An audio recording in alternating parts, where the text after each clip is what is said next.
మహబూబాబాద్ కాంగ్రెస్ జనజాతర సభలో ముఖ్యమంత్రి రేవంత్ కీలక వ్యాఖ్యలు చేశారు. కాంగ్రెస్ ప్రభుత్వం మన ప్రజా ప్రభుత్వం పడిపోతుందని మాజీ సీఎం కేసీఆర్ చేసిన వ్యాఖ్యలకు స్ట్రాంగ్ కౌంటర్ ఇచ్చారు. మానుకోట గడ్డ మీద శపథం చేసి చెబుతున్నా 10 ఏళ్లు మనం అధికారంలో ఉంటామని స్పష్టం చేశారు.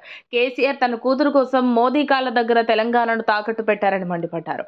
తెలంగాణలో కేసీఆర్ కథ ఇక ముగిసిందని, రాష్ట్రంలో ఓట్లడిగే అర్హత బీజేపీ బీఆర్ఎస్లకు లేదని అన్నారు. తెలంగాణను 10 ఏళ్ల నుంచి బీజేపీ మోసం చేస్తూనే ఉందని, తెలంగాణకు ప్రధానమంత్రి నరేంద్ర మోదీ తీరని అన్యాయం చేశాడని చెప్పారు.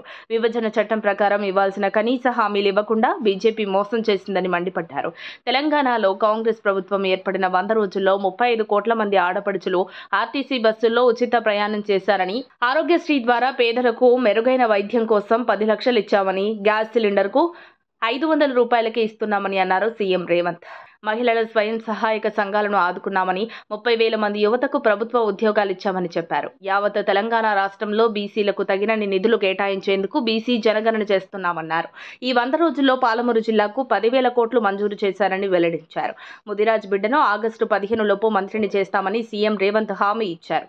తెలంగాణలోనే కాదు, దేశంలోనూ మన కాంగ్రెస్ ప్రభుత్వం రాబోతుందని, రాహుల్ గాంధీ ప్రధాని కాబోతున్నారని హర్షం వ్యక్తం చేశారు.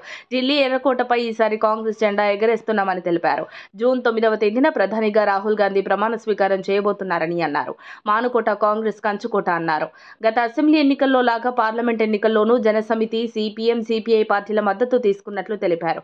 గత అసెంబ్లీ ఎన్నికల్లో ఎమ్మెల్యే అభ్యర్థిని భారీ మెజార్టీతో గెలిపించినట్లే ఈసారి కూడా మన ఎంపీ అభ్యర్థిని భారీ మెజార్టీతో గెలిపించాలని అన్నారు.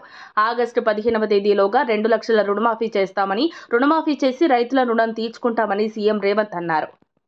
మరిన్ని అప్డేట్స్ కోసం మా కాయ్ టీవీని సబ్స్క్రైబ్ చేసుకోండి.